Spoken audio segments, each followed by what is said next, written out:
ఈ బిడ్డలను నువ్వు నడిపించగలుగుతున్నావా?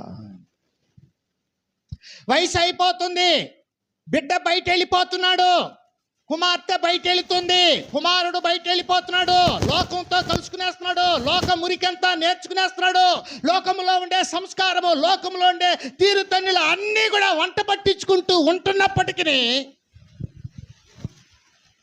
బిడ్డను సంరక్షించుకునే తల్లులు తక్కువైపోయారు, తండ్రులు తక్కువైపోయారు.